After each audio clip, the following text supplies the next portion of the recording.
Жашоо сүртүмдөрү сынак. Эмре Алтуу, Рожда Демирер, Ахмет Курал,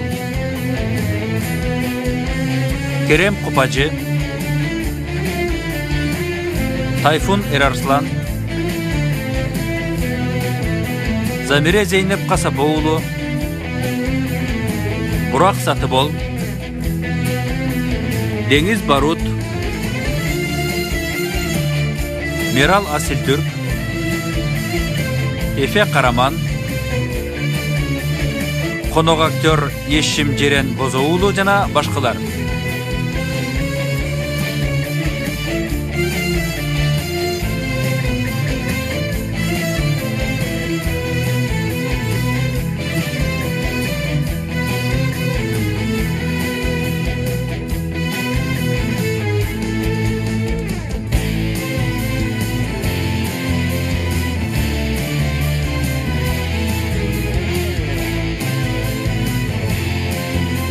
Rejissörü Çargı Bingüller, prodüseri Cem Tabak.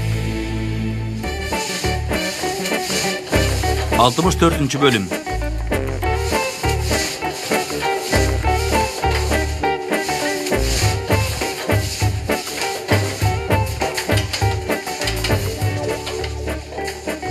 Жигиттер, кабатырланбагыла. Еткин досубузду карагылачы.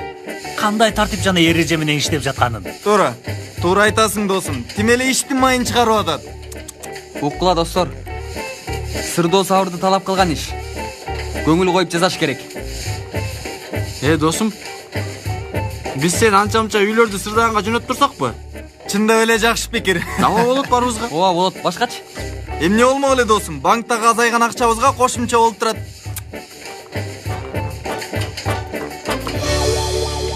Бир мүнөт. Кызыл бой каяктан келип калды я? Ким үлгүрө калды муну алганга? Чыгаша кошумча дагы чыгаша кылсыңар. Аз келгенсип булар дагы алдыңар. Кетти акчанын баары.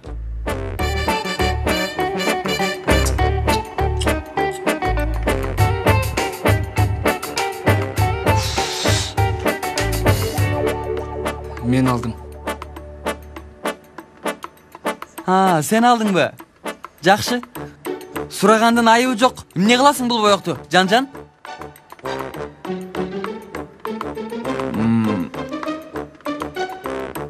Аны мен мындай чоң болгон кып-кызыл жүрөк жасаймын. Бир мүнөт. Ушунча болду, ичине ок так өткөзүп кой. Бир жагына Ж, бир жагына Д деп жаз. Сүйүүнү чагылдырсын. Сүйүшкөндөрдүн үйүбү бул жер сага, окуучулардын үйү. Досум, бул жер эмне өзүңдүн үйүңбү? Бул жер баарыбыздын үйүбүз. Силер түшүнбөйсүңөр сүйүү эмне экенин. Силер үчүн сүйүү болбогон эле нерсе. Жалган нерсе. Токтогула! Мен сенин оюңду эми түшүндүм. Сен азыр бул жерди кызылга боёйсуң. Астын болсо сары кыласың. Кыскасы өзүңдүн түстөрүңдү жасап атасың. Туура айтасың. Азаматсың чаалар. Азамат. Достор, бул деген түстөрүбүзгө кыянаттык. КамАЗ уралчы муну. Токтогула. Керебеттин үстүнө эле сызып коюйун дегем, кызыл сызык кылып. Сенин бул кылган ишиң бар го. Кып-кызыл көз боемочулук. Ургула балдар муну. Аябагыла. Балдар.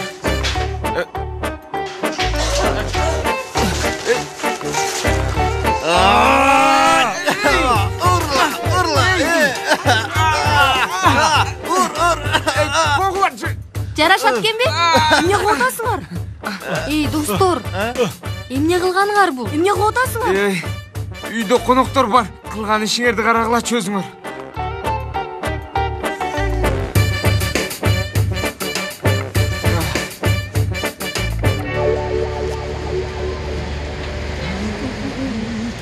Байрас, бул жака кел. Эмне болуп жатат да? Айта турган деле эч нерсе жок. Айта турган эч нерсе жок дегениң эмне? Тиги аял чыр салып атат го, кызым жок деп. Полиция эмне деп сурады? Элизин каерде экенин билесиң деп сурады. Билесиңби? Жок байке, билбейм. Ишенейинби? Албетте ишениңиз. Ишенемин. Башыңарга дагы бале ачпагыла. Кана, кафеге жөнөт, жумушка.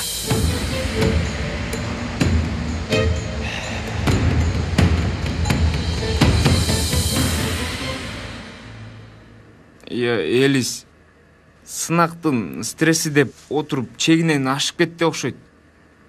Мен досторум атынан сенден кечирим сурайм.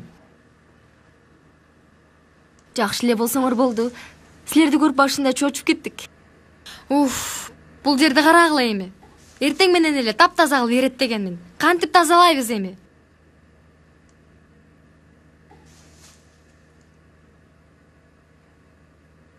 Кимге айтып атам мен? Эй!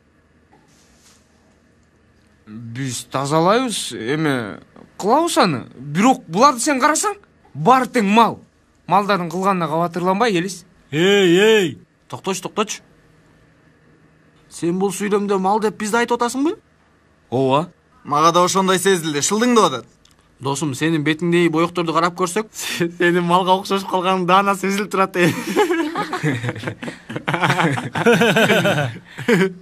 Достор уят эмеспи? Күлбөй чалар. Малга окшоп турасың азыр. Ай! Мына сага. Андай эмесе 126 оонун атынан чалар. Бул эмне кылганың, досум? Мен сага. Анда бул менден сага эстелик.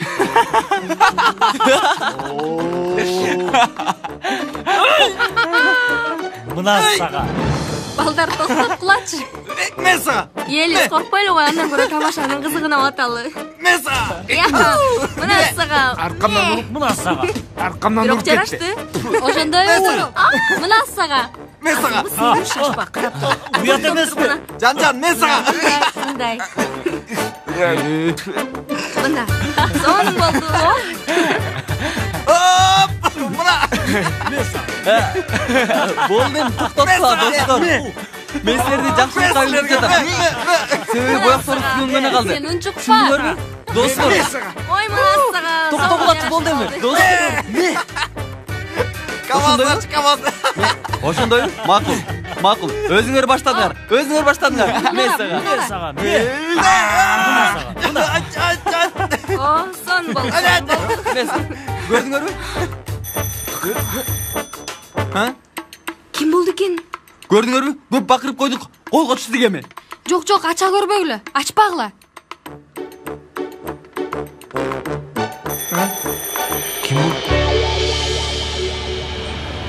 Койраз, эмне кадамыңды санап калдың? Барың келбей атабы?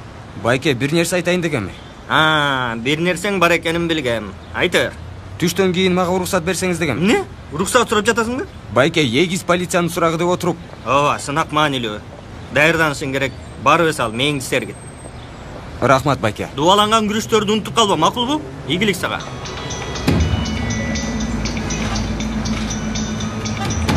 Балам, уулум, токточу. Ай, полициядан чыккандан бери артыңдан келатамын. Жалгыз калышыңды күттүм. Бир аз сүйлөшүп алсак болобу?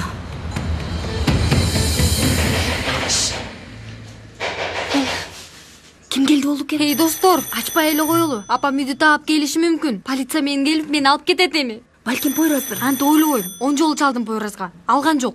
Анын дагы башы баледе окшойт. СМС дагы жазгам. Тынчтангыла. Айшегүл болсо керек. Эме, Айшегүл мага келемин деп чалган болчу. Макул. Элис, сен жашынып тур, макулбу? Севи, сен эшикти ач. Бирок эшиктен карабай тур. Эшикти ачпа, макулбу? Тынчтангыла. Эшикти ачкычы.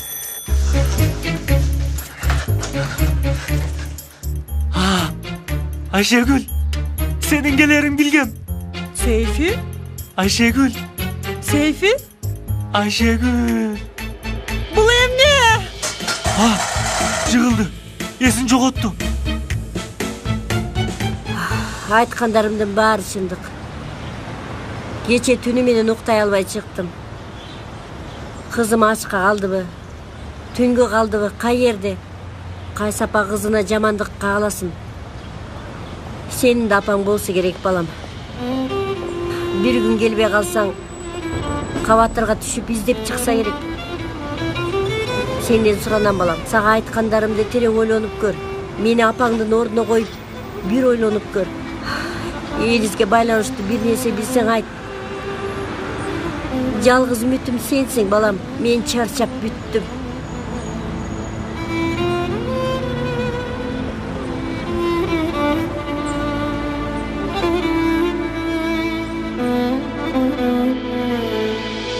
Yusuf, oğlum, mına ol ак көйнек менен түстүү галстук тагынайынбы, же башкача көгүлтүр кызылбы? Же галстук тагынбай эле койсомбу? Же касты ачык болот? Бирок мен андайга көнгөн эмесмин. Азыр костюм кийсем, балким... Ата, негизги маселе галстук эмес. Эмне болуп атасыз? Сен анчалык кызыга бербегин, Юсуф мырза. Бирок сиз өзүңүз сурап баштадыңыз го. Мен баштаган болушум мүмкүн. Сен улантпай эле кой. Эшикти ач, эшикти.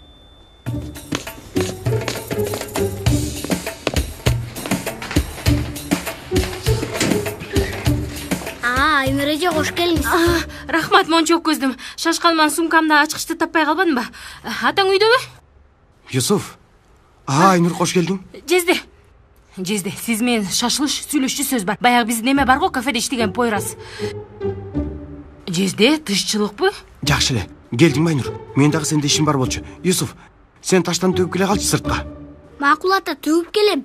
Кааласаңыз бөлмөмө кирип турайын. Сиз Айнур эжем менен ээн эркин сүйлөшүңүз. Көрдүңүзбү? Муну шайтандын шаштысын алат. Алданганга болбой калды. Кантип байкай койду жалгыз калгыбыздын келип турган мамалак десе. Кел Айнур, кел. Отур. Күтө тур, азыр келем. Жакшылык эле болсун лайым, эмне болуп жатат? Муну карачы. Жесте, бул эмне?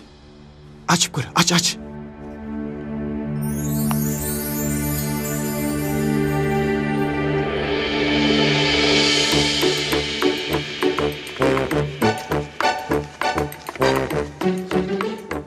Өзүнө келди окшойт. КамАЗ, сен кичине артка жүрүп турчу. Өзүнө келген дагы сен бетин көрбөсүн. Эшикти ачаар менен эсин жоготуп койду. Болушу мүмкүн эмес. Кыз коркуп кетти сени көрүп. Желме кызды болуп турсаң кантип коркпосун анан? Досум, сен азыр мыкачыга окшоп турасың. Силер өзүңөрдү билгилечи, Кыз өзүнө келип алсын, эсине келсин. Анан силер менен сүйлөшөмүн. Токтогула, акырын, көзүн ачып атат. Өзүнө келип атат окшойт. Айшыгүл, өзүңө келдиңби? Бул жерде эмне болду? Согуш майданына окшоп. Азыр дагы өзүн жоготот. Кармагыла муну. Кармагыла. Жок, Айшыгүл. Токто. Жок, кетти. Айшыгүл. Эсин Айшыгүл.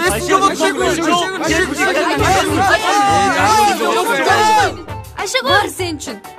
Жезде, бул шакек го? Эмне болмок эле? Кичинекей кутудан дүкөн чыгат дейсиңби? Албетте шакек. Андай эмес, бирок мен Айрифат муну көрсө өлтүрөт да мени. Айнур, дөөрүч. Сага эмес, Элифке алдым муну. Албетте, мага эмне калмак элеңиз. Аңкыбаш мага белек алган деп жүрбөйүнбү? Кандай экен? Ой, Жезде, сонун. Жактырабы муну? Жактырбаганда эмне кылмак эле, эси ооп калат. Айшыгүл, баардыгын түшүндүрүп беремин. Бирок дагы өзүңдү жоготуп койбочу сураныч. Кичинекей боек согушу болду. Айшыгүл, булар ошонун калдыктары. Эмнеге андай кылдыңар? Так сынактын суроосундай болду го. Биринчи дүйнөлүк согуштун келип чыгышындай маанисиз жана пайдасыз. Баягы Австрия Венгриянын ханзадасын өлтүрүп коюшканда ушундай кыргын сүргүн башталат го. Бизде дагы сынак согуштар ушундай болду. Азыр баарыбыздын каныбыз кайнап атат. Баштан ашып. Мен силерге тамак алып келген болчумун, бирок. Жакшы. Макул. Эме, эсин жоготкон кезде тамактар жерге төгүлүп кетти. Албетте, эч ким сенде маанилүү эмес. Аябай солосуң. Келесо.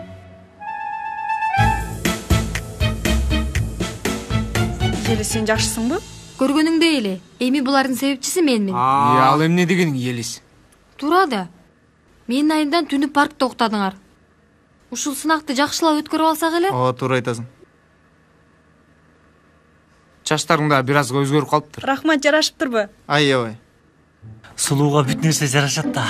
Сейфи, мен дагы сынактын стрессин булардан чыгарып алдым. Жакшы кылыпсың. Өзгөчөлүк берип турат экен сага. Кана эмесе, баардыгыбыз экзаменге киребиз жана жакшы өтүшү керек.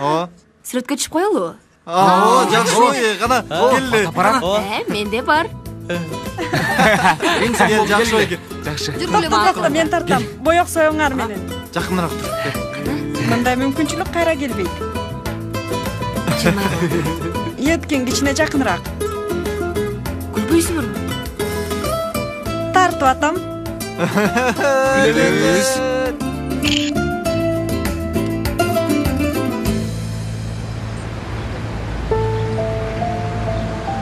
Сенден сұраныш балам. Сага айткандарымды терең ойлонуп көр. Мени апаңдын ордуна коюп бир ойлонуп көр.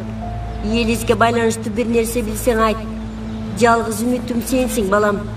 Мен чарчап бүттүм.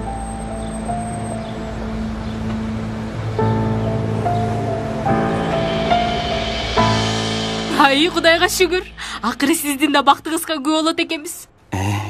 Кечки тамакка келет. Ай, жакшылык болсун Лайым. Бир нерсе сурасам, силер Юсуфту алаксытып турасыңар да? Албетте жезди алаксытып турабыз. Рыфат экөөбүз кафеде алаксытып турабыз, кабатыр болбоңуз. Укмуш. Жезде, сиз келин болуп атканда эмне мынча толкунданып алдыңыз? Күнүгө эле үйлөнүү сунушун айтпайм да, Айнур. Кабатыр болбоңуз. Азыртан айтып коеюн, мени айтты дейсиз, сөзсүз макул болот. Болот да, Болот албетте. Жакшы анда. Сен эмне келдиң эле? Шашып эле келип калдың? Мен эч нерсе дебеймин мен. Жакшы.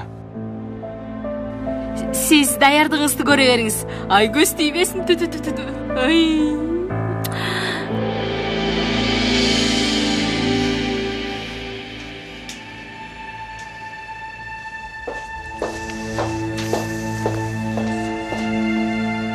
Эмне дейсиз, Асман айым? Так бир нерсе айтыш кыйын. Дарылануу ишеничтүү болбосо да тесттин жыйынтыгы туура чыкты.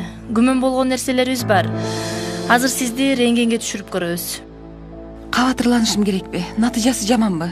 Бул баскычта ооба дагы жок дагы деп айта албайбыз. Айтып өткөндөй жаңы тесттердин жыйынтыгын күтүшүбүз керек. Чынын айтсам, муну сезгенден бери жаным жай албай атат.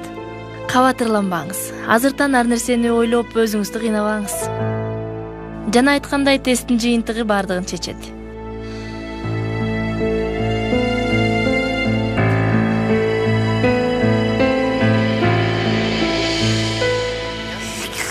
Козум эмне деген келип жатканын бир да түшүнбөдүм. Түшүндүрүп жатам го, бирок сен түшүнбөсөң мен эч нерсе кыла албайм, Рыфат. Түшүнбөдүм. Мен дагы ошону айтам. Мен түшүндүргөнүм менен сен түшүнгөнүң менен чектелип атат. Сен менин башымды айланткан турасыңбы, Козум? Сен жездеме болуп өткөн окуяларды айттыңбы? Окуучулардын полицияда кабалын айттыңбы? Айтканга тилим барбады деп жатам го сага жанатан бери. Эмнеге? Жездем Элифке үйлөнүү сунушун айтканча да, түшүндүңбү? Анан? Чындап элеби? Же тамашабы? Дөрүбө, Рыфат. Мындай нерселерге тамаша болбойт, чындап албетте. Козум, каяктан билейин? Көптөн бери бул нерсени күткөнүбүзгө ишене албай турам. Дагы айта турганым эми, Юсуф бизге аманат, тагыраагы сага, тайкеси карайт эми. Анан жездем үйгө карантин жарыялады. Элиф кетмейин, биз үйгө кирип чыга албайбыз. Макул. Мен Юсуфка көз салып турам. Сен өзүң эмне кылдың? Полицияда эмне болду? Мындай болду. Биз Пойраз экөөбүз чогуу бардык. Полиция бизге ичкери киргиле деди. Биз ичкериге кирдик. Пойраздан сурады. Сен бул кыздын каерде экенин билесиңби деди. Мен дедим, тергөөчү мырза дедим. Бул бала жалган айтпайт дедим. Андан кийин Пойраз айтты, билбеймин деди. Мен айттым, туура айтты дедим. Чын элеби деди, чындап дедим. Андан кийин барып сурак бергиле деди. Биз барып сурак бердик. Андан кийин чыккыла деди. Биз сыртка чыктык. Андан кийин менин ойума келип кетти. Булардын экзамени бар го. Сен бар дедим. Экзаменге даярдан дедим. Бүгүн кафеге келбей эле кой дедим. Ушундай болду. Жакшы кылыпсың.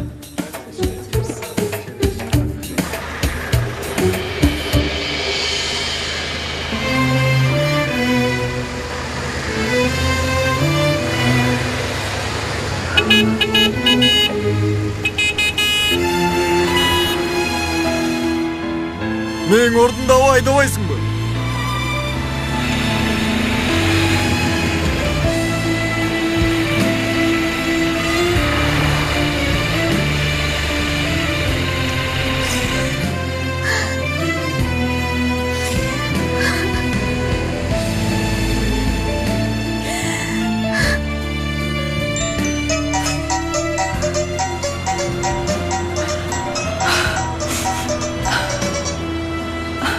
Угуп атам, Кенан.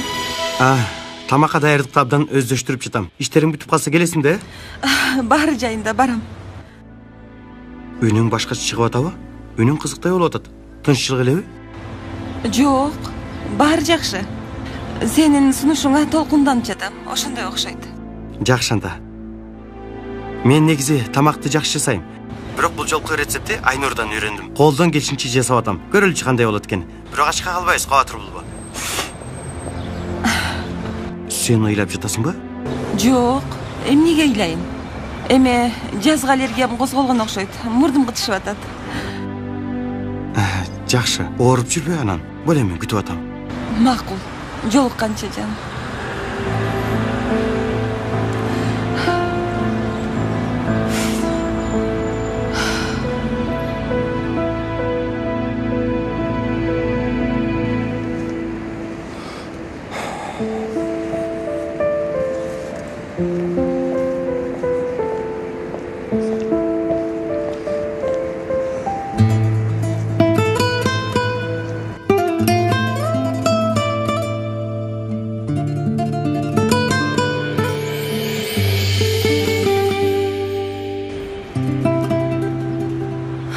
Салам Метин. Салам. Көп күтүрүп койдумбу сени? Жок, көп деле күткөн жокмун. Сени көрүп башында аябай таң калдым. Туура айтасың, дайыма спорттук кийимде көрөсүң. Ооба, бир аз ошондойраак. Гүлдөр магабы? Ооба, сагалдым. Рахмат. Эч нерсе эмес. Эми ушул жерде эле тура беребизби? Кечиресиң, жүрүп кеттик.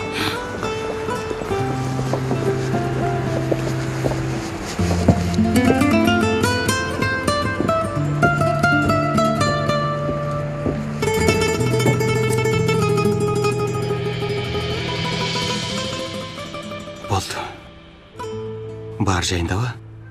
Шакек чөнтөгүмдө. Ай, майлыктарды алып келбесиң го, Кенан.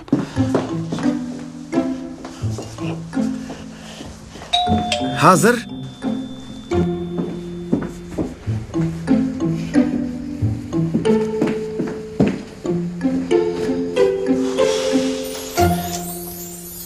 Koş gelipsin.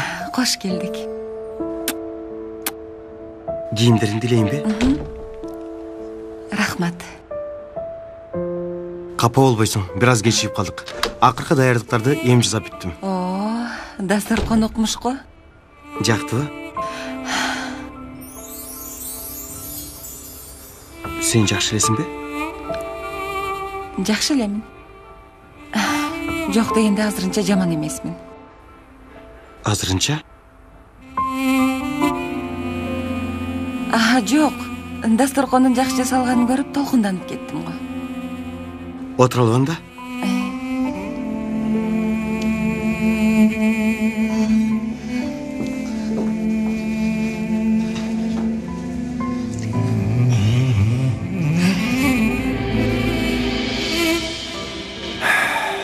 Кандай, жактыбы? Сонун. Мага аябай жагат бул жер. Тамактары да сонун, музыкалары да жагымдуу. Yüksel Ayım, hoş gelipsiz. Geliniz. Рахмат. Алыңыз, мырзам. Рахмат. Келгенден бери баарына салам берип чыктың, баардыгы тааныштарың окшойт. Баардыгы жакшы көрүшөт. Баскетбол ойногон кезибизде тез келип турчубуз. Аябай жагат болчу. Метин, азыр сага даамдуу тамакты көрсөтөм. Макул. Тамактары дагы башкача экен. Кандай? Тамактарды айтам, сонун, башкача.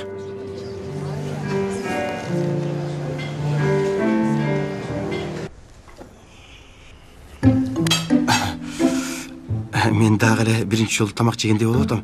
Сүрдөйм. Күндөгүдөй эле тамак жейбиз, Кенан, эмнеге сүрдөйсүң? Туура айтасың. Жакшы, жеп баштайлы анда.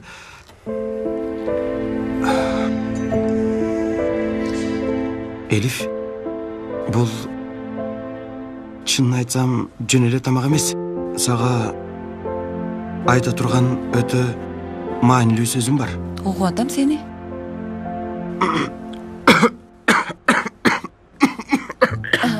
Аш болсун. Суу ич. Жакшымын. Кенан, чындап эле жакшысыңбы? Жакшымын.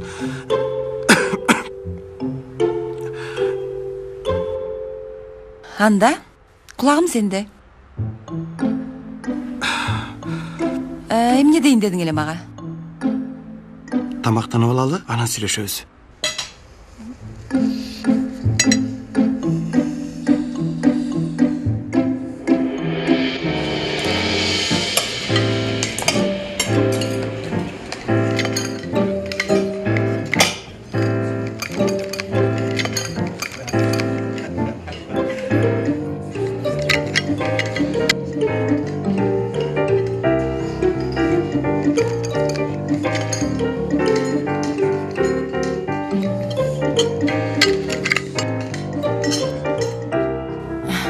Метин тамак сага жакты деп ойлойм. Укмуш.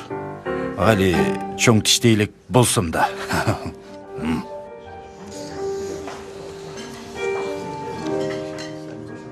Ишенбей турам, Юксел сенсиңби? Берк. Кандайсың? Жакшы, кандай эле? Дарегиң билинбей кетти. Канча убакыттан бери көрүшө элекпиз? Көп эле болду окшойт, эсептей албайм азыр. Иштер кандай? Каердесиң? Азыр бир мектепте баскетбол командасы машыктырып атам. Сендей кыздын эмне иши бар андай жерлерде? Метин, Берк спорттук академиясындагы досум. Спортко эмес, модага кызыгып аралашып жүрөт көптөн бери. Таанышкыла. Метин, Берк. Кубанычтамын, Метин. Ондер толуга мектебинде иштейм. Кыйла өзгөрүпсүң. Кандайча? Бир топ токтолуп калыпсың. Четим беле? Метин. Мектепте көргөнүңдө муну баардыгынан башкача кыз болчу. Бүт балдар арттан чуркачу. Мунун аркасында мектепте баскетбол сүйүүгө айланып кеткен. Койчу, ашырып жибердиң. Ашырганым жок, ашыртпадым. Кем айтып койдум. Мейли анда, досторум күтүп калды. Көргөнүмө кубанычтамын. Мен дагы сени көргөнүмө кубанычтамын. Сага бир нерсе айтайын. Бул жерде жолугуп калдык, эми алысташпай жүрөлү. Биз достор менен дем алыш күндөрү чогулуп турабыз. Кийинки жолукканда сени да чакырам. Келесиң да? Макул, карап көрөбүз. Көрөбүз дегениң өтпөйт. Сөзсүз чаламын сага. Мага каршы болбосоң керек. Сени да күтөм, Четим. Метин.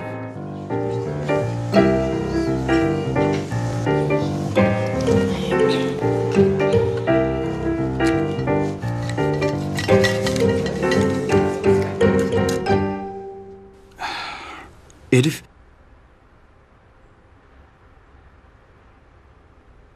Emne, tamak çakkan жок bu? Deylik bir dagы жебепсиң? Жок, эң сонун. Бүгүн негедир табитим жоктой. Андай десең. Кана?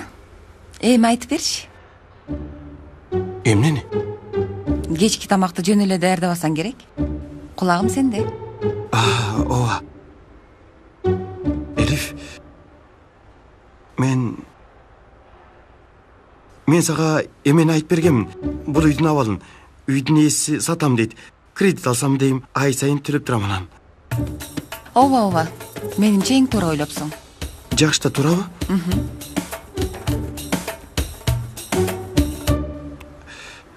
Elif.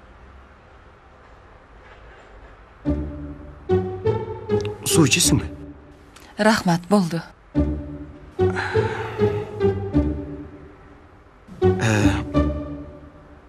Sen üşügөн жоксуңбу? Жок. Меш жагайын банда. Үйдүн ичи жылуу эле го. Таттынап келейин. Таттынап келейин. Кенан, кереги жок. Баары ойдогудай болуп атат. Отурчу Сураныч. Колдоруң эмнеге муздак? Üşüгөндөй болуп кеттим. Мен меш жагайын, жаап келейин.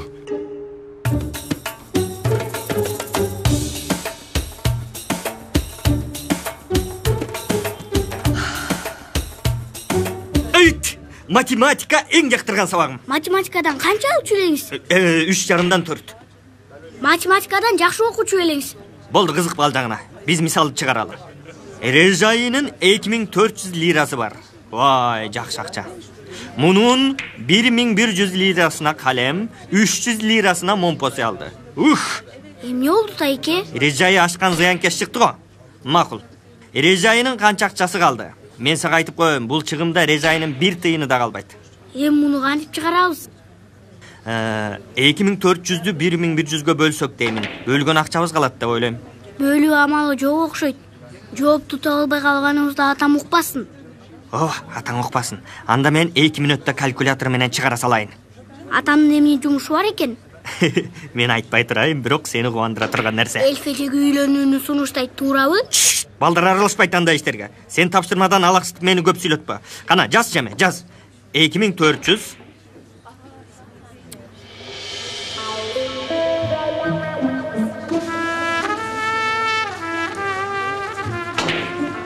Ай, Пакизе, көрүп атасыңбы? Аябай жагымды экен эже. Мунун эси болсо керек, мага калтырып коймок беле. Аябай жагымды. Сен каякты карап атасың? Балекет баспай калгыр десе сени. Мен ошону айтып атамбы? Рыфат менен Юсуфту кара деймин. Рыфат менен Юсуфту. Карадым, эмне болуптур? Ай, мен кантип ушунча жыл жүрүп байкабай калыптырмын, андагы шыкты. Кандай шык, эже? Аталык, Пакизе, аталык.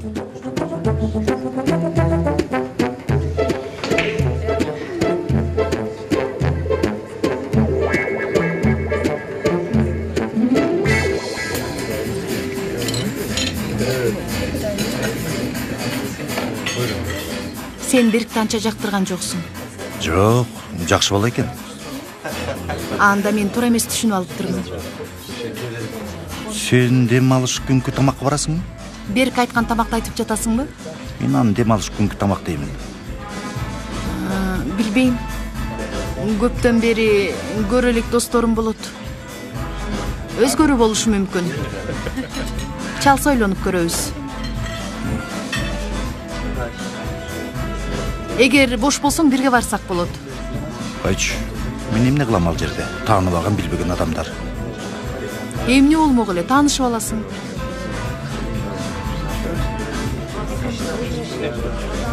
Көрөбүз аны, көрөбүз. Ошол күн келе берсинчи биринчиден. Макул, сону болмок.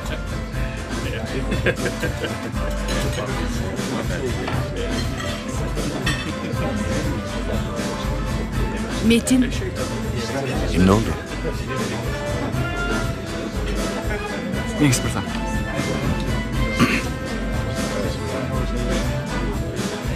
Мындан дагы кошулабы? Бир да тийген жокпуз. Жок, мырзам. Тамашыл эле айттым. Пост машинкасын алып келчи. Азыр алып келем. Метин, эсепти бирге төлөйлүбү? Ошондой да болмок беле. Бир тамакты төлөй албасак анда өзүм эле төлөйм. Мейли. Жок, мугалимдин айлыгы үчүн көбүрөөк болуп калат го деп ойлойм. Сен кабатыр болбой, Юксел. Мени билбейт экенсиң али.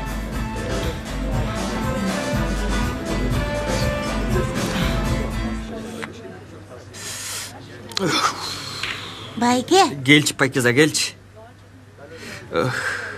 Кел, тамактанып ал. Козум жаман чарчадым мен. Тагыраагы мен Рыфат Санжаклы, Эйнштейндин Түркия филиалы чарчады. Бала өстүрүү өтө кыйын нерсе экен. Оңой деп ойлодуң эле, кара көздүм. Бир жакшы тапшырма жасадыңар экөөңөр. Анан мен сенден бир нерсени байкадым. Эмнени? Сенде жашыруун талант бар. Эмне деп жатасың, Козум? Кандай талант? Аталык, Рыфат. Аталык. Козум, жөөлүбөчү, кайсы аталыкты айтасың? Мен азырынча жашмын, ата болушум үчүн ал эрте го. Эртеби? Сен өзүңдү эмне 18 жаштагы жигит деп элестетип окшойсуң, Дагы кичине күчтүү болсок, баланы да таппай калабыз, түшүндүңбү? Козум, менин жүрөгүм 18 жашта, жүрөгүм жаш. Бул дүйнөдө ушу кафеде балалуу болмок беле. Бул айдагы кредиттин карызын да төлөй алган жокпуз. Мени кара. Мен бала каалаймын. Акыркы сөзүм ушулуктуңбу, Рыфат? Түшүндүңбү? Жаз келип сезимдерин кутуруп баштаган го. Козум, эмне болду сага? Баардык аялдарда болгондой эле. Балалуу болгонго менде укугум бар.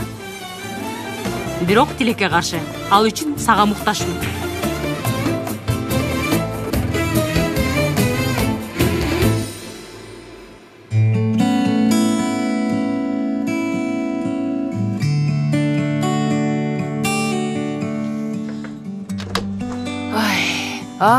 Үйүңдүн бар экенин эстепсиң да, кичинайым. Эч күн жокмун го, апа. Бүгүн үйдө эмес болчусуң, кызым. Жанерлер үйүн сырдап ачыптыр. Ошого барып келдим. Көңүл ачып келдик. Ай, бул эмне дегениң, Дуру? Сынактын алдында жазалчу иш бекен. Бир жериңди оорутуп алсаң, бир кокустук болуп кетсе, же бир нерсе болсочу сага. Нерсе болгон жок.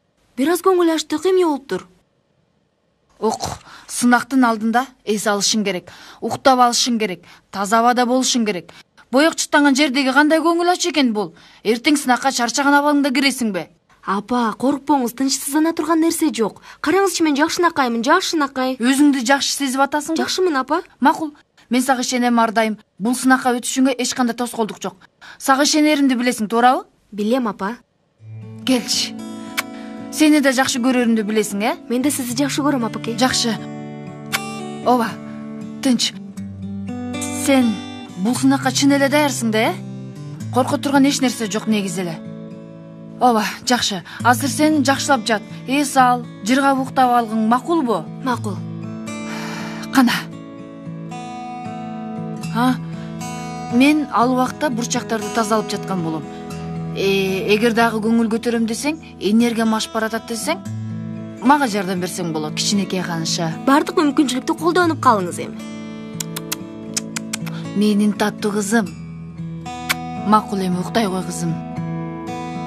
Жакшы уктаңыз, апа.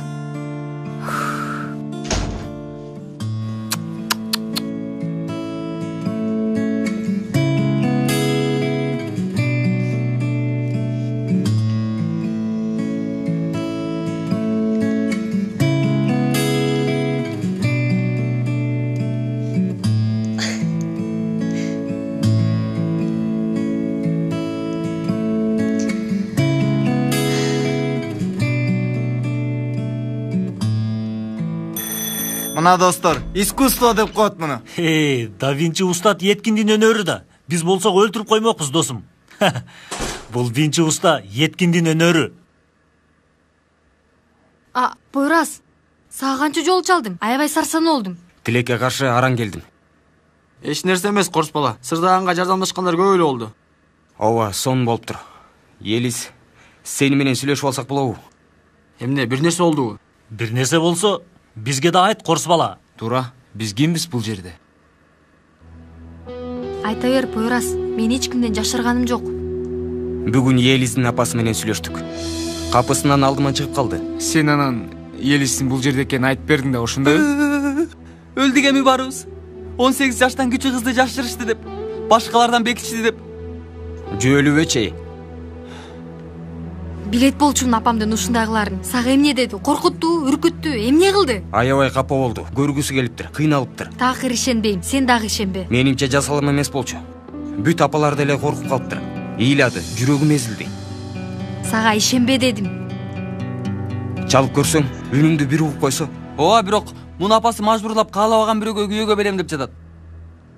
Экзаменге киришине да каршы болду.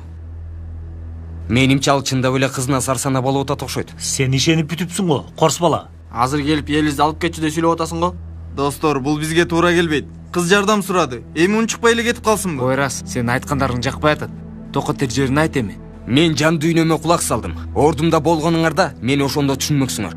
Болду, мен билем апамды. Үйгө келсин деп бүт нерсени кылат. Болду эми, экзамен өтсүнчү, анан айласын табабыз. Туура, жан туура айтат. Кабатырланбагыла, тынчтанып алгыла. Экзаменди өткөзүп алалы анан. Менимче туура эмес кылып атабыз. Ал сенин пикириң, Пойрас.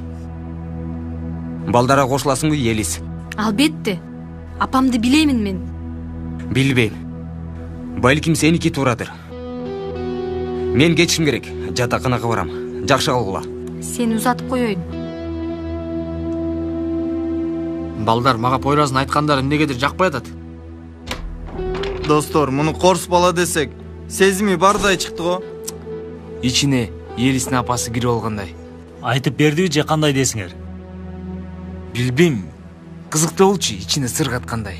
Айтпаса керек. Айтканда полициялар эч жага үйгө кирип келишмек. Бул жагы да туура.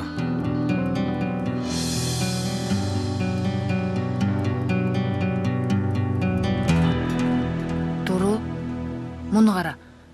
Уктайын дедиң эле каяктасың, кызым? Тишимди жууп атам, апа. Жакшы жат, сага сүт жылыттым. Жакшы уктайсың, суутпай ич, макулбу? Дагы бүт жерди чачып таштаптыр.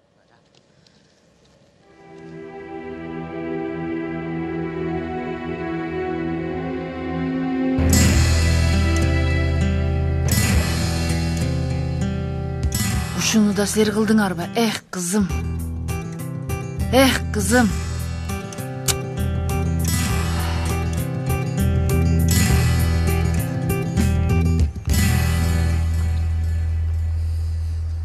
Тамакка чакырганың үчүн чоң рахмат, Кенан. Эң сонун болду. Чай дагы дамдуу. Аш болсун.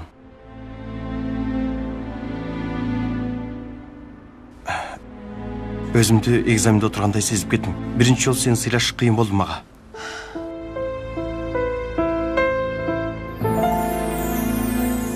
Кенан.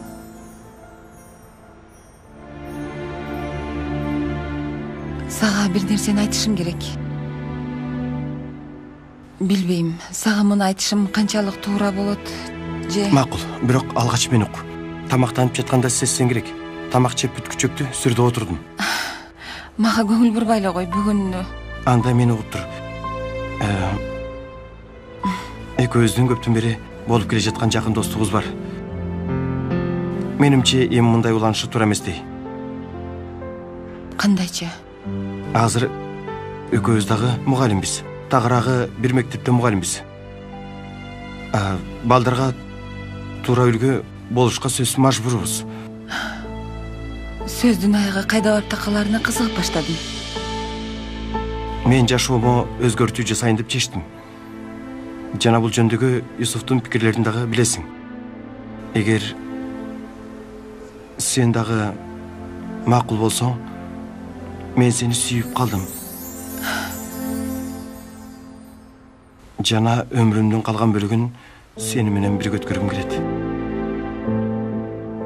Мага турмушка чыгасыңбы?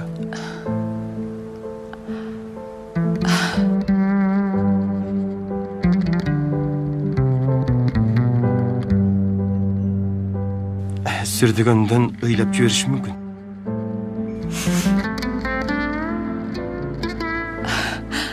Кенан, мен кетсем жакшы болот. Элиф. Кенан, муну кийин сүйлөшөлү. Юсуфту менин атыман өп кой.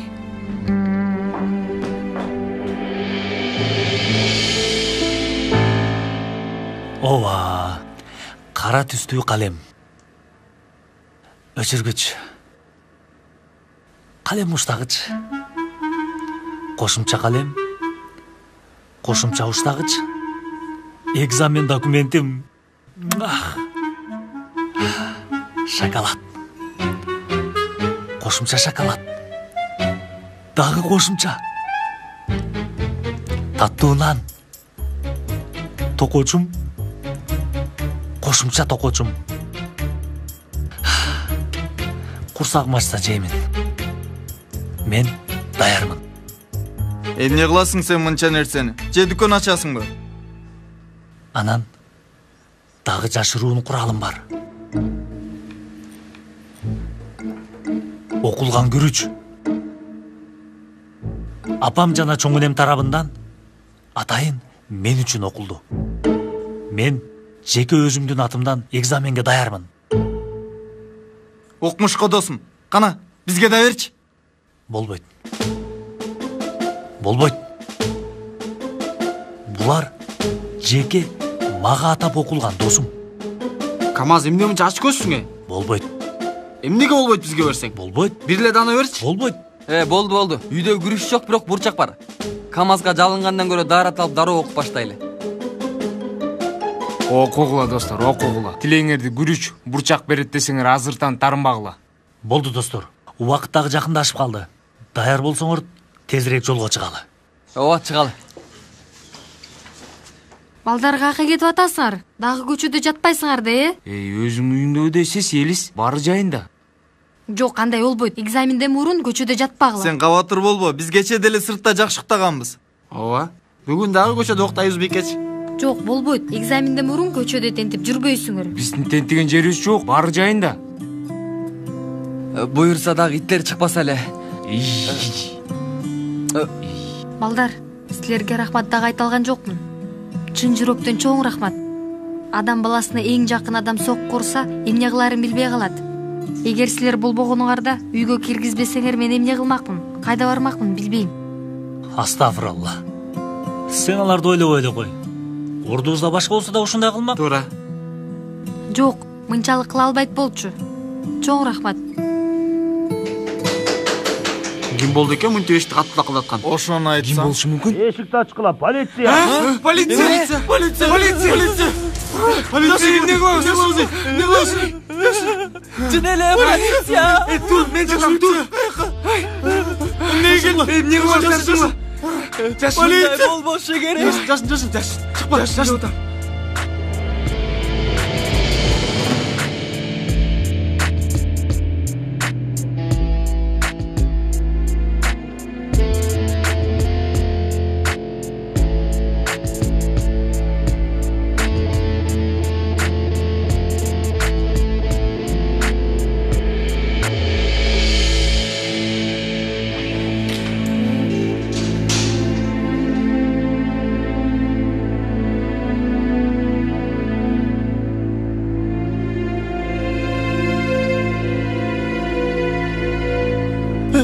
Korkmayın içecek. Gel ama. Gel.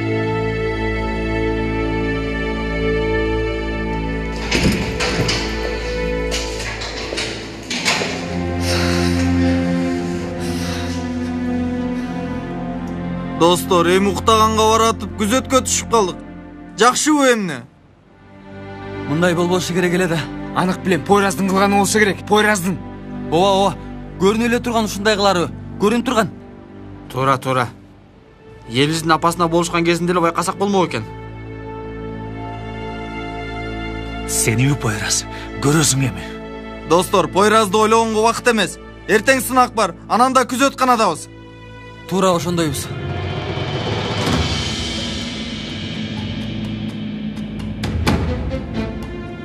Достор, тезирээк бир нерсе кылышыбыз керек.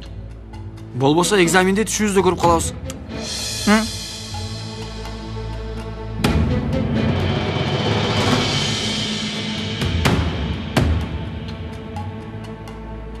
Мен полиция менен сүйлөшүп көрөм. Болбойт мындай. Полиция! Полиция байке! Полиция байке!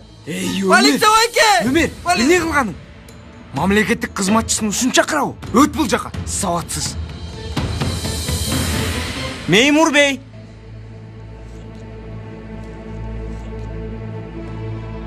Меймур бей, карап коесузбу?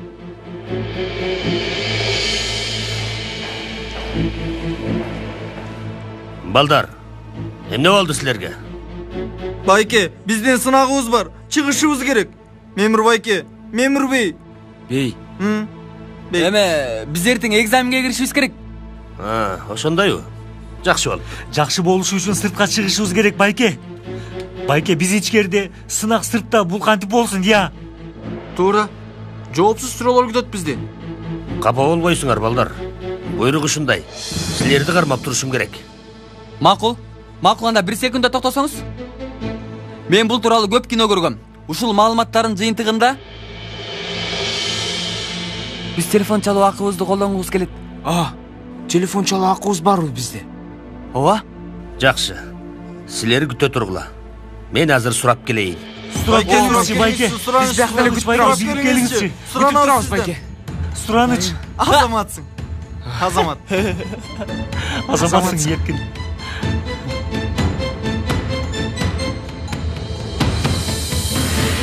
Ай кызым, ай. Эмне үчүн андай кылдың? Эмнеге үйдөн качтың? Мени канчалык коркуттуң билесиңби сен? Дагы сурап атасызбы, апа? Буга сиз мажбур кылдыңыз. Менин максатым окуу, күйөө эмес. Максатыңа жеттиң, той болбойт. Жуучуларга эмне дешти билбей калдым. Үйдөн качып кетти десем, баардыгы бизде ушактайт болчу. Башка нерсе деп койдум.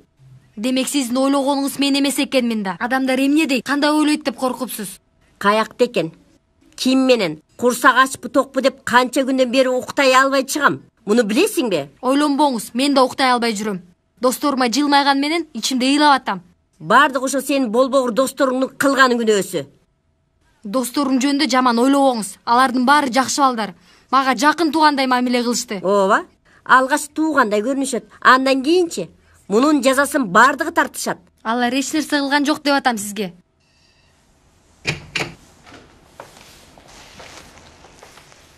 Айым, кызыңызды жашырган балдарга арызыңыз барбы? Ооба, албетте бар. Жок, алар мени жашырышкан жок. Мен ал жака өзүм баргам. Сен ошент. Жоопко тартылсын. Апа, туура эмес кылып жатасыз. Суранам, антпеңиз. Эч нерсе кылышкан жок дедим го. Елис, болду дейм. Болду жетишет. Мындан артык болушу мүмкүн.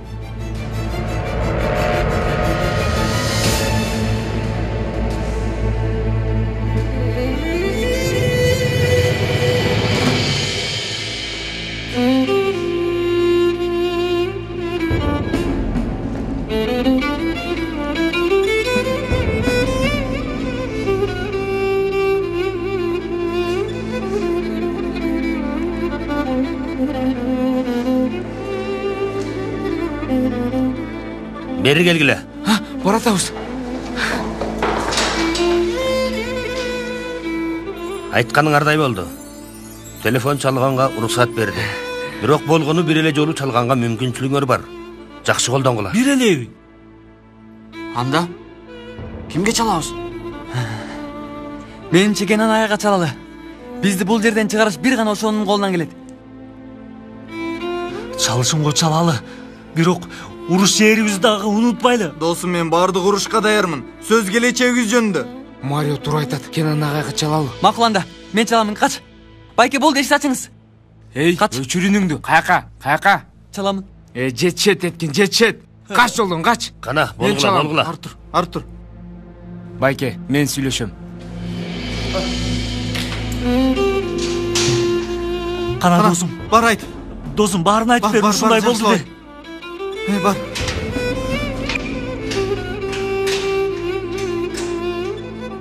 Кана, бар. Бар досум. Бар досум, бар досум. Юсуф, чурка да аратканага чурка. Аран жыдап келдим, эптеп.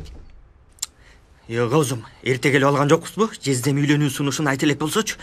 Же Элиф эжеге кете элек болсочу. Төрбөчем. Жездем качан эле айтса керек. Элиф дагы кетсе керек. Сен ойлонбону. Ошондой дейсиңби? Албетте. Эстесең, сен мага 5 мүнөттө эле үйлөнүүнү сунуштагансың. Ошону айтпайсыңбы? Эң сонун үйлөнүү сунушу болгон, Айтпа, укмуш романтикалуу болчу. Жүрчү, эмне болду экен? Жезде? Силер билеңер, укпай калып турмун. Жезде кандай болду эми? Айтсаңыз, ичиңиз жарылып кетчү дейм. Эмне кыл дейсиңер? Кадимки эле тамак. Жезде, жакшы жаңылыктардан. Болду, Рифат, көп сүйлөбө. Муну кийин сүйлөшөлүбү. Мен аябай чарчадым. Ата? Юсуф, келдиң балам. Кеч болуп кетти. Жат уктайм. Кузум, мен эч нерсени түшүнгөн жокмун. Болду, Рифат, мен дагы эч нерсе түшүнгөн жокмун. Карасаң, маанай анча жоктой көрүнөт, кийин сурайбыз, үнүңдү чыгарып. Жезде, телефон. Тынччылыкпы? Түн жарымда ким болуп кетти? Угуп атам, Женер. Каяктасыңар? Эмне?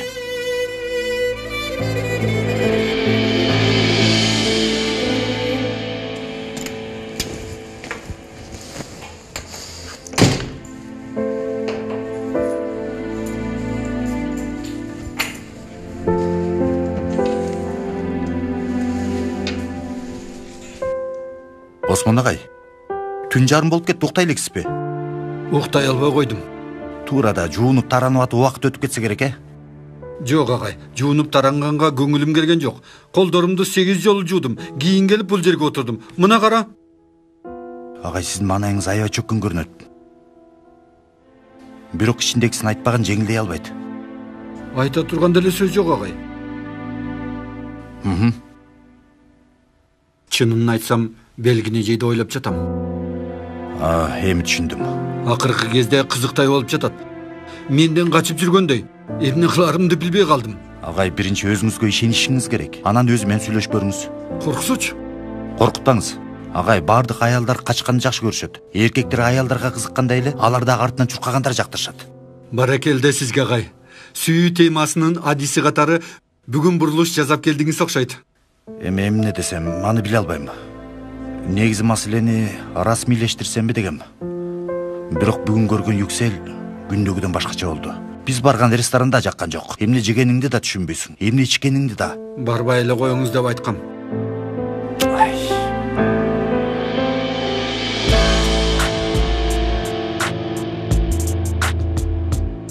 Агай, сүйлөбөйсүз го. Агай, коркутуп атасыз. Туура айтчат агай. Мынтип унчукпай тургандан көрө бизди ат эле салыңызчы агай. Унчукпай эмне кылайын? Эмне дейин? Эмнени айтайын? Бизге айта турган сөзүңүз калган жок эми агай. Менимче ал чектикке качан эле жеткенбиз. Балдар, силер эмнени ойлоп булушту кылдыңар? Елизди ойлогондо апасын ойлогон жоксуңарбы? Апасы эмне болот? Эмне кылат деп ойлоп көрдүңөрбү? Досуңарга ушундай жол менен жардам бердиңерби? Кылмыш кылуубу? Агай, Елистин апасы дагы Елистин ичиндегилерди ойлоп көрдү. Агай, Елизди күйөө көрөм дегени окка жөнөтпөй койгонда туурабы? Муну сураштырып силерге калдыбы? Бир нерсени ойлоп көрөсүңөр. Өзүңөр билген нерсени кыласыңар. Башка жол жокпу? Агай, Елизин апасы Елизин сынакка киришине каршы болуп аткан. Урсаат берсеңер аны. Биз мугалимдер сүйлөшмөкпүз. Башка жолун табат болчубуз. Силер азыр эмне? Ериске жардам бердиңерби? Карачы, күзөтканада отурасыңар. Анын үстүнө эртең негизги сынак болот. Агай, эң жакшы теманы айттыңыз. Биз дагы ошону ойлоп жатканбыз. Биз эртең эмне кылабыз? Эртеңки сынакка чейин бизди кое беришеби, агай? Билбейм. Негизи дүйшөмбүгө чейин кармашы керек. Агай, антпеңиз агай. Сынакка киришибиз керек. Кандайча? Андай дебеңизчи. 40-на келбем, 41-инде кулап калбайлы. Агай, бизди чыгарып алыңызчы.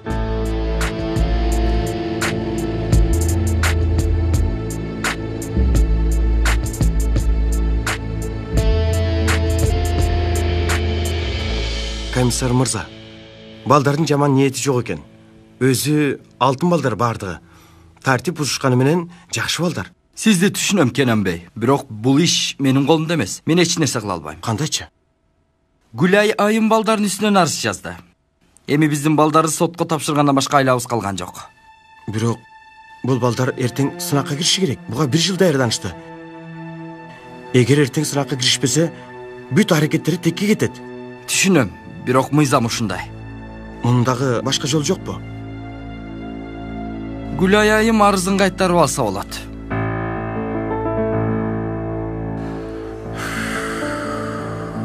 Жакшы анда. Арызын кайтарып алыш үчүн колумдан келген аракет жасайм. Ишиңизге ийгилик. Рахмат.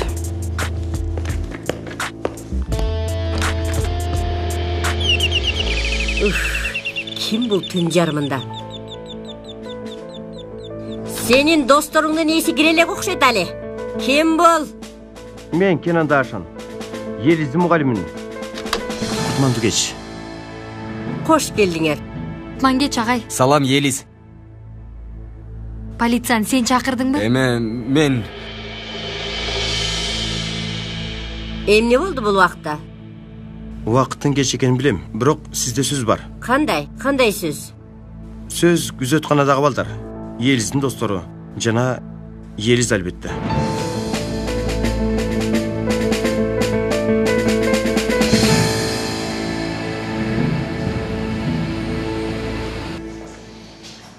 Таң атып та калды балдар. Биз эмне сынакка кирбей калабызбы? Балдар. Бардыгыңарга сабыр тилейм. Тамаша болсо керек. Мындай болбойт. Бул чын эмес. Өтө жаман тамаша болду. Ачуу бирок чындык.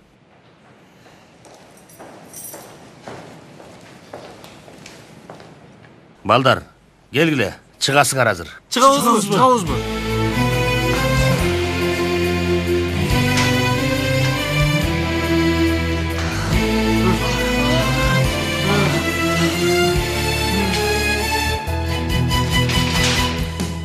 Ооба, үстүңөрдөн түшкөн арыз кайра алынды. Эй! Сынакка дагы үлгүрөбүз. Ооба. Сынакка кире албайбыз да, документтерибиз жаныбызда эмес. Бизди киргизишпейт. Кабатыр болбогула. Ана келдим. Кенан агай, Бул түш болсо керек. Агай, өлүп кайра тирилдик биз. Агай, дагы куткардыңыз бизди. Агай, сиз сонун адамсыз.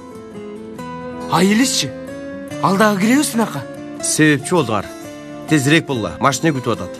Машинеби? Машинеби?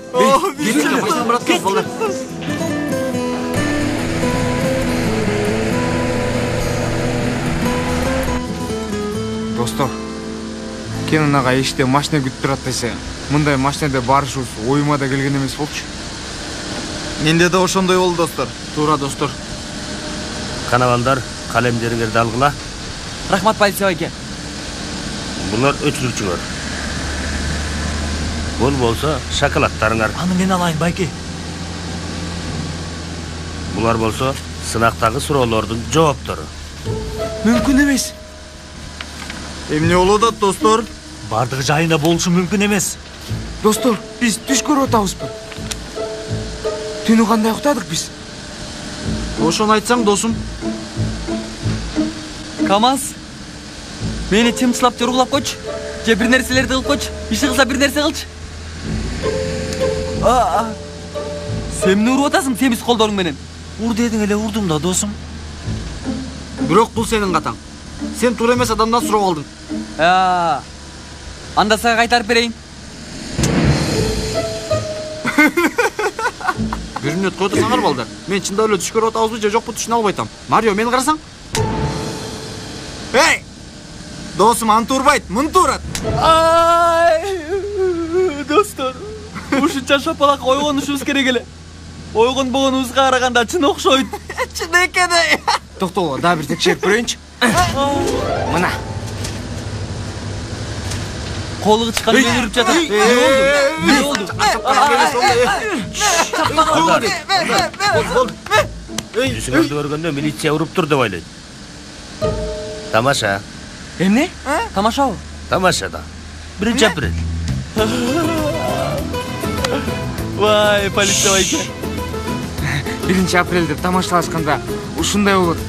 Байке, мен бир нерсе сурайынчы. Бул тамашабы?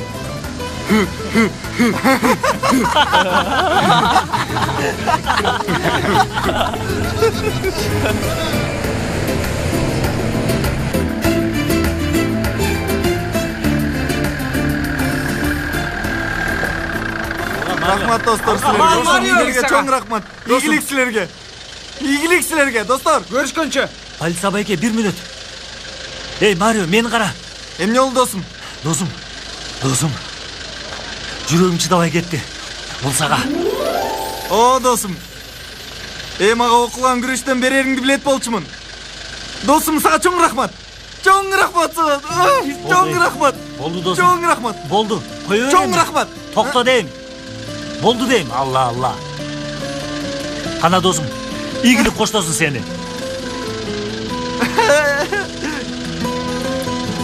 Ey досум, мун жардам менен сынакты жакшы тапшырам.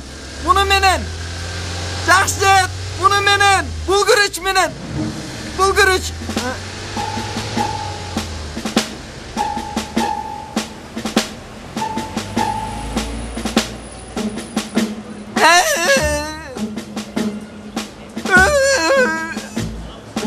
Beni göreceğim.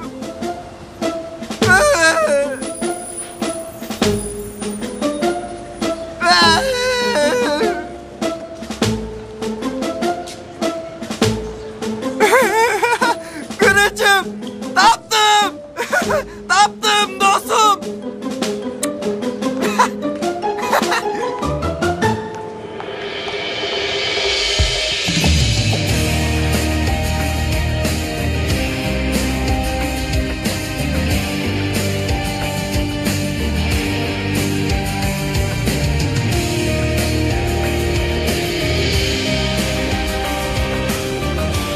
Allah'ım.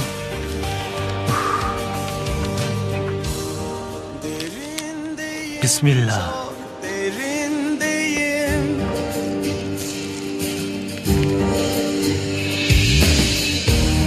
Çok karanlık bu benliğim.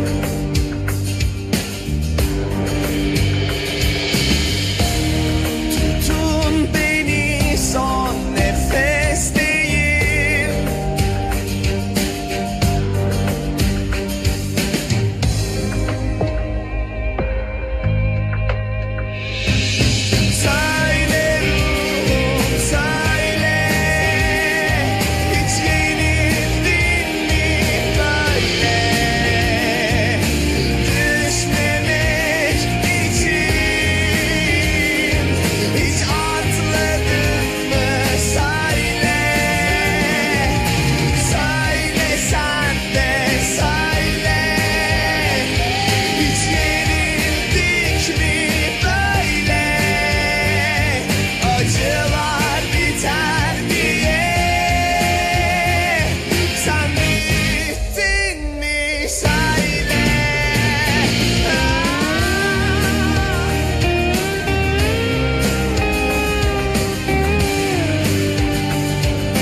сабыр кыл эми. Алла разы болсун. Неждет. Салих, eski dostum.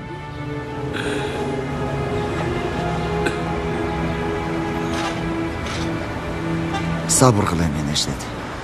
Rahmat dostum, rahmat. Biroq oңой эмес экенин билесиңби? Кудай эч кимдин перзентин ажыратпасын.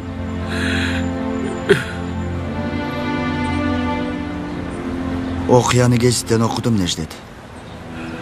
Öte ayanıştı. Balamın ölümünün sebepçisi ben ekenimdi bilesinbi? Sen bi? 18'ge tolganda жақшы көрген мотоциклін алып бердім. Аттың алмағанымда. Necdet, андай deme. Андай емес та. Өзіңдігін өлеге. Андай емес. Tağdır eken. Salih, balаңның қадырын біл. Seni bilemin, bağadırdı. Gün öleğinin bilemin, cinigelerin de bilemin. Bırak ante, balang benen tüvelükü söyleş almaya alı kançalık oğul deseken bilesin mi? Benim anday mümkünçülüğüm yok. Senin balang azı tiri. Bu mümkünçülükte koltanıp kal. Barıp balangdı bekem kucakta.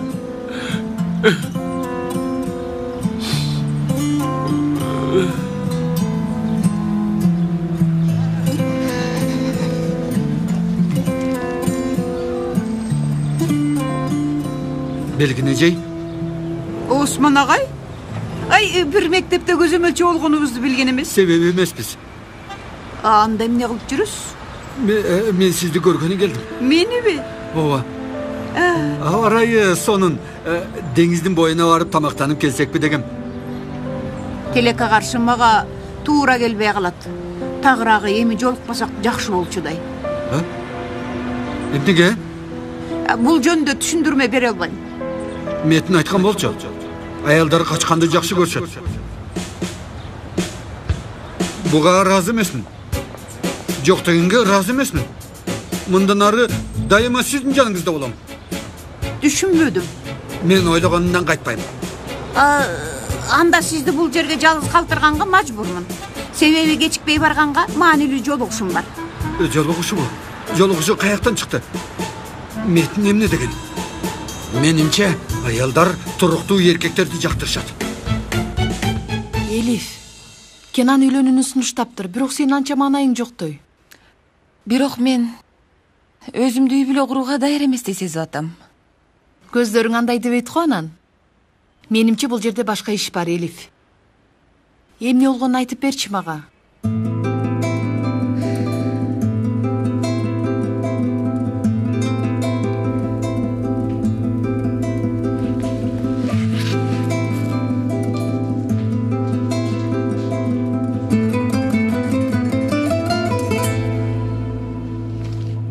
Бул эмне? Анализ кагазы.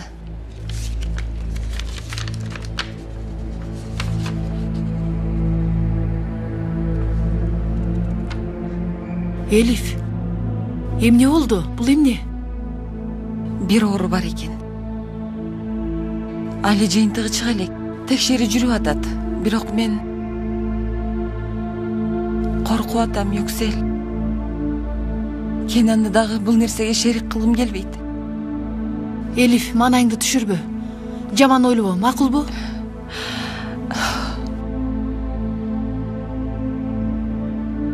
Өзүмдүн келечегим белгиси болуп турганда, Kenan'га кантип макул дейм?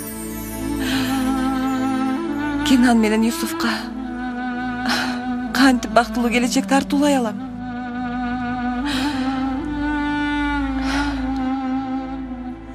Elif deyim.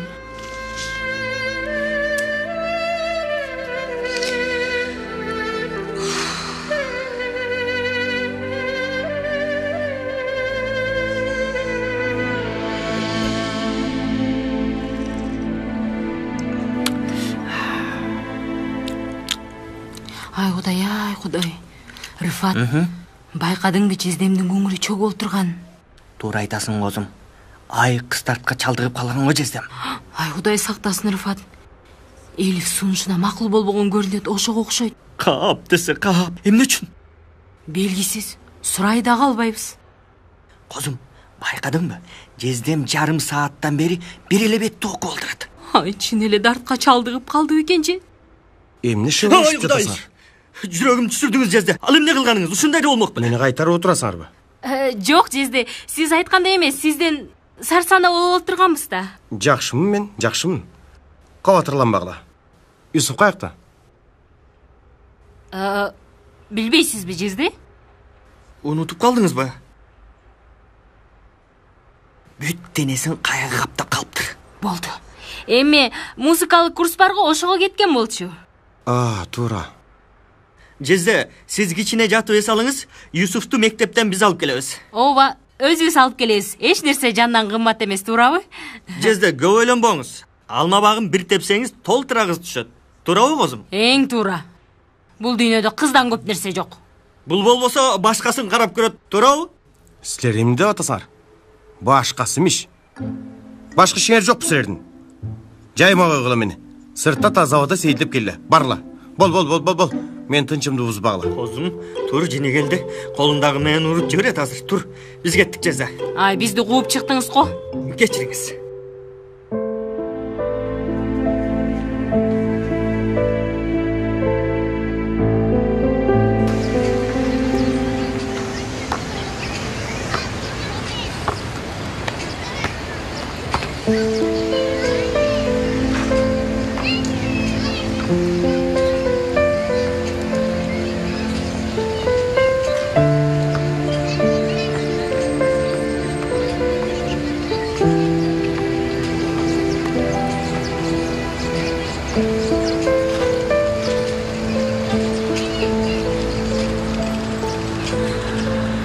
Вау.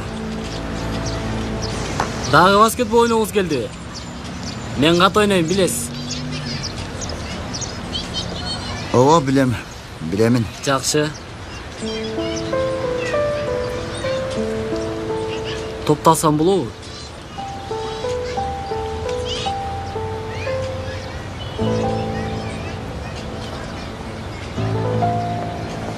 Сынак кандай өттү деп сурайын деген элем, уулум. Уулум. Сиз мени уулум дедиңизби, же мен туура эмес уктумбу? Кызык. Эмне болго сизге? Каяктан оюңузга келди бул? Азыркыга чейин балаң бар экенин эстебей. Эми каяктан эстеп калдың?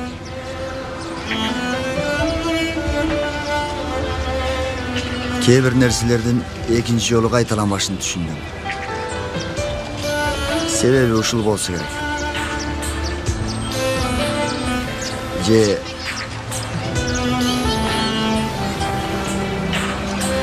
ичимдеги көп жылдык жоготуунун кайгысы сенин бар экениңди унуттуруп койгонун түшүндүм.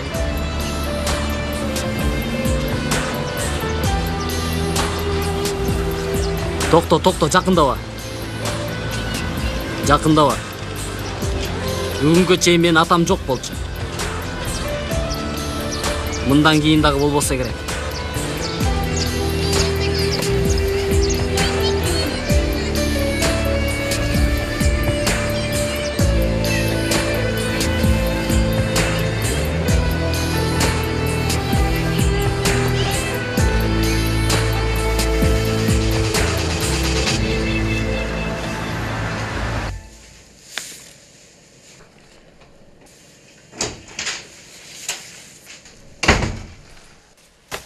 Каяка жөнөдүм? Кафеге кетип атам. Сынактын суроолордун бир сыйра карап көрөбүз. Билесизби, түнү менен күзөтканада жатышыптыр. Ошого сарсына болдум. Күзөтканагабы? О. Эмнеге дебейсизби? Жок, сурабайм. Дагы бир нерсе кылышса керек. Кийимдериңди чеч, эч жака барбайсың. Кафеге барышыңа да каршымын. Жолукпайсың аларга. Эмнеге, апа?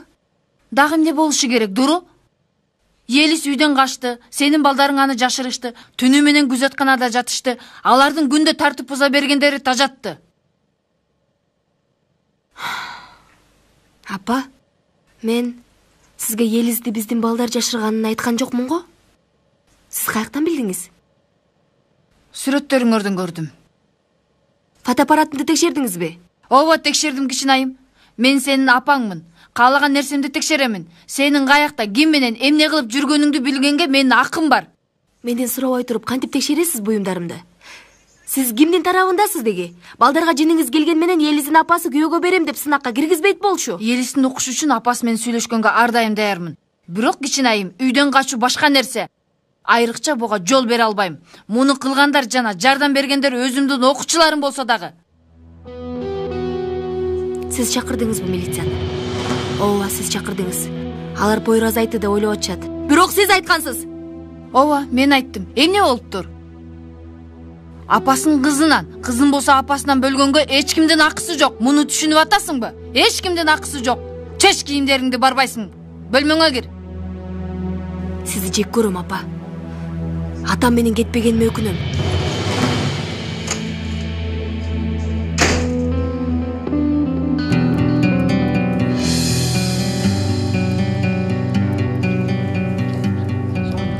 Достор, мен таптакыр түшүнбөй калдым. Биз качан күзөтканадан чыктык? Качан сынакка кирдик? Качан суроолорду чыгардык?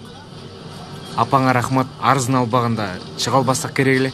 Рахматты Кенан агайга айтыш керек. Ал сүйлөшпөгөндө. Сен азыр көөгө тийбейсиң да, турабы? Ошондойраак, апам сынакка киргенге уруксат берди. Бирок сөзүнөн кайра кайтпаса керек деп ойлойм. Мага эмне айткан жоксуң, Элис? Айткандарыңдын баарына таң калып турам. Мен кантип укпай калдым? Эми сен дагы билесиң бүт нерсени. Эч кимден деле жашыра турганым калган жок.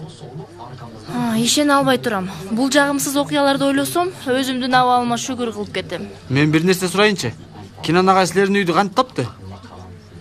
Анысын билбейм. Пойроз менен бирге келишти ал түнү. Пойроз көрсөтсө керек да.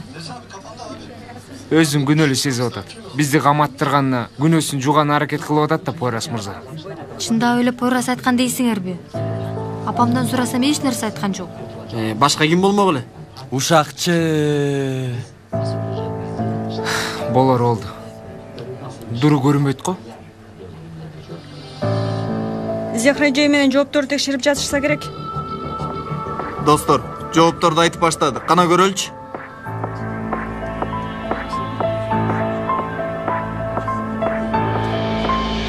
Колдор сонун карачы, биргелешип барысы, колдору сонун колдору, атасы да апасы, баласы анандагы.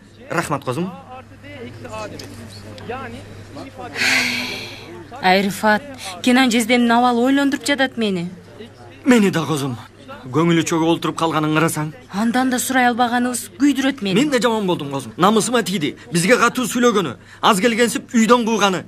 Ичимдеги шайтан мамилени токтотуп, үйдөн кет деп жатат. Мен разымын. Эки балалуу болсок, анан падышалардай жашай беребиз. Ай, козум дагы эле ушул темабы. Бул балага сүт керек, кийим керек, идиш керек, оюнчук керек, жана башкалар керек, козум. Керек эле дейсиң. Бир уулду болуп калсак жаман болобу, томпоңдоп жүрсүң. Томпоңдоп. Козум, сен апалык сезимиңди Юсуф менен бөлүшүп турсаң кандай сонун болмок. Анан сага сөз берем, Юсуфтун кичинекей үлгүсүн кийинчерээк бирге жасайбыз. Макул. Демек сен мени жакшы көрбөйсүң. Ушундай жыйынтык чыгардым. Ойчу, ким айтты козум сага? Себеби сен мени сүйгөндө экөөбүздүн балабыз болушун каалайт элең. Көздөрү сага тартсын, чачтары меникиндей тармал болсун дейт болчусуң. Козум, балабыз болушун каалайм. Чын элеби? Ооба, бирок 3 жылдан кийин козум. Бул жыл салыктардан кутулалы. Андан кийин кредитибизди төлөйбүз. Андан кийин машина алалы. Андан кийин бала табабыз. Болду, Рифат. Сүйлөбө. 2 мүнөттө эле болуп калат. Кайталатпай эле үчтүм. Бала. Агыда. Бул жериме жетти. Карагыла, бул суроодун жообу В. Болучу эмкамас. Бардыгын биле албайсың да. Туура жооп В. 16. sayı. Aha. Туура чыкты. Жооп В экен. Камаз, сен каяктан билесиң бул суроолорду? Мээ деген бекер эле да. Карагыла дедим, ишенбедиңер. Көрдүңөрбү эми? 1 жыл бою китепти ачып койгонуң жок. Азыр кандайча эле таап коюп жатасың? Түшүнө албай жатам. Еткин. Акылдуу менен аракетчилдин айырмасын билбесең мен эмне кылайын? Кара. Бул суроонун жообу Б. Туура жооп Б. Мүмкүн эмес. Достор, бул оюнан эле чыгарып айтып атат. Кантип ойдон чыгарам? Кантип? Мисалы, Эйнштейн мектепте математикадан кулач экен. Мен араң калып калам. Демек, Эйнштейнден акылдууракмын. Кудай тобо, каяктагы нерсени айтасың да? Эйнштейн имиш. Жини десе. Бул суроонун жообу Д. Ха, ушакчыбыз да келди. Мени айтып атасыңбы? Столдогу баалуу буюмдарыңарды алып койгула. Неге? Эмнеге болмок эле досум? Ушакчы дагы, саткын дагы болсочу. Досторун саткандан кийин башка нерселер сатпай коймок беле. Эмне дегениңерди түшүнгөн жокмун. Елис. Ушакчылыгың билинип калганын айтып жатабыз, корс бала. Күзөтканага алып барышты. Түнү менен жаттык. Сынакта мурун болгондорчу. Сууну кароолчу байке келип берди. Нанды дагы бөлүшүп жедик. Жетет еткен, апыртпа. Кыскасы, кандай киши экениң билинди Пойрас мырза. Кызды кол менен бизге тапшырып кеткенде да өзүңсүң. Бирок барып айтып бергенде өзүңсүң. Кантип оозуң барды сен? Биз ушактагандан уялган жоксуңбу? Кайсы ушак? Мен сурак учурунда эч нерсе деген жокмун. Туура айтасың. Туура. Милиция кызматкерлери бизди 6-чы сезимдери менен кармап кетишти. Мейли ушунчалык абраттап кантип ойлодуңар? Туура, башында урушуп жүрдүк. Бирок азырга чейин мени билишиңер керек болчу. Демек туура эмес билиптирбиз да. Үйгө келгениң деле сезилип турган. Тыурчулап турганың, сөздү чубалтып турганыңдан шайтан үстүнөн камаздай басып өт деп жатат. Мен да сенден күткөн эмесмин, Пойрас. Жагдай өтө аянычтуу. Эгер сен барып айткан болсоң, анда сатып кетипсиң. Бирок эң жаманы, достун сатып кеткенин билдик. Кандай болду айтып берейинби? Минтип жүрөгүмдү эзип кетти. Жүрөгүмдү эзип кетти. Бир дагы жүрөгүң сыздаган жок, Пойрас, а? Акыркы жолу айтып атам. Силердин айтканыңарга мен тиешем жок. Биз уга турганыбызды угуп бүттүк. Бул талаш жабылды биз үчүн. Менимче дагы. Менимче да. Туура.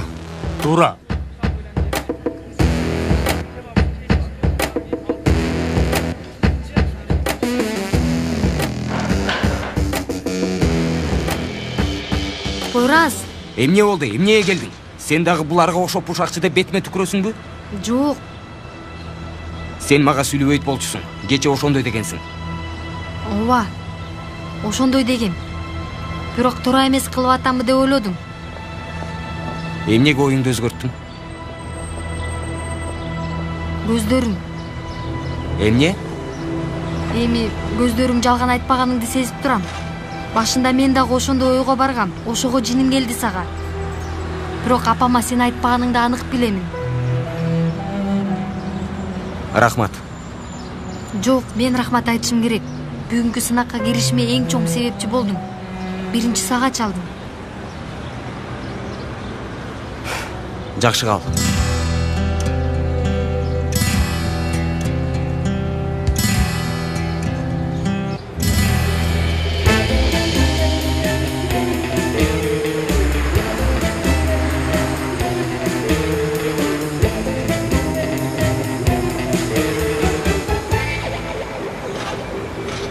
Эмне болду? Эмне каалайсың менден? Алла. Акыры келди. Бул каяктан пайда болду? Келбей жатат. Ажырашканыбызга 2 жыл Аябай болду. чоң. Эми дагы эмне керек? Ажырашканбыз биз.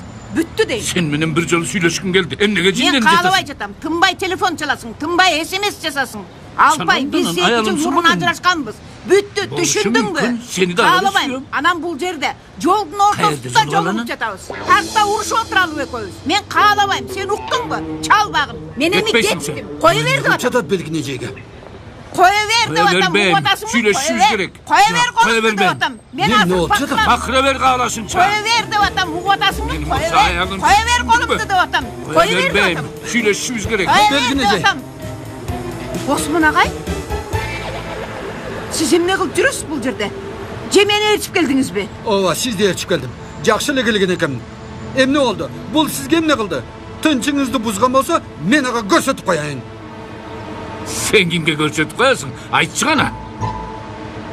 А сиз ким болосуз? Алла десе, эмне тынчын бузуп жатасыз? Ха депсиз. Аялым менен сүйлөшүшү сенден уруксат сурайм мен. Эмне? Аялым? Аялым? Бул эмне деп жатат? Осмон агай, бул 2 жыл мурун ажырашкан күйөөм. Белгин жинимди келтирбей айт. Бул ким сага? Мен сен менен ажырашпайм деп жүрсөм, сен ушул семиз жактырып жүрөсүң бу? Оозуңду жап Алпай. Оозуңду жап Алпай бей. Жаппасам эмне кыласың? Урасың мени. Керек болсо уруп коем, бирок мейлейимди алышым керек. Жак, сени урап алба, мен мейлейсини урам. Алпай, ай, токто дем. Ай, токто деп атам. Урат сизди. Ай, урба деп атам, кое бер дейм. Кое бер аны. Кое бер деп жатам, кое бер. Жардам бергиле. Урат, кел. Кое бер дейм. Мен сага.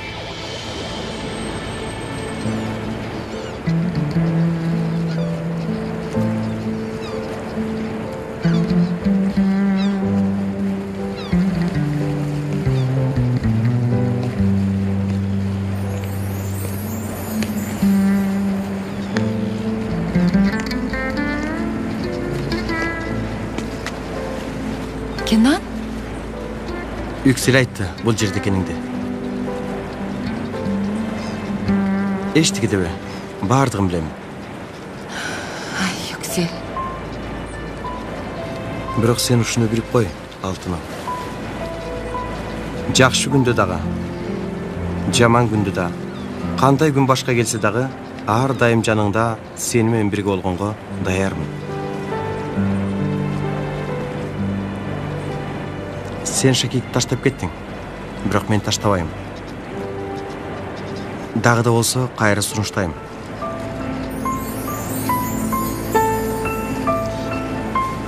Мага турмушка чыгасың ба?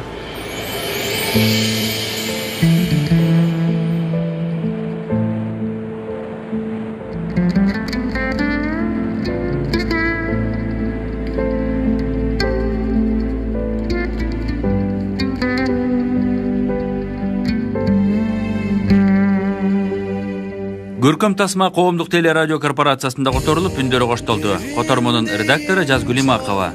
Үн коштоого Чыңгыз Мамаев, Кыял Аданова, Руслан Розакунов, Нурдөөлөт Копоев, Айзада Абдыкадыкова, Нурлан Абдрахманов, Тынара Абдразаева, Дүйшөн Байдыбөтов, Айна Шаширова, Жолдошбек Жанжигит уулу, Илим Калмуратов, Саршабек Шейшенов, Азамат Маданбеков, Искендер Кубанычбек уулу, Атамбек Шамуратов, Адилет Солдатбек уулу, Алмаз Шаадаев, Салтанат Жумакадыр кызы, Аруке Калыбекова, Жазгүл Имакова, Динара Авазова, Адыл Болорбек уулу, Бактыгүл Асанова, Эльмира Тагаева, Аманбек Мамбетакунов жана башкалар катышты. Үн режиссеру Кыял Төрөгулова үн иретип топтогон.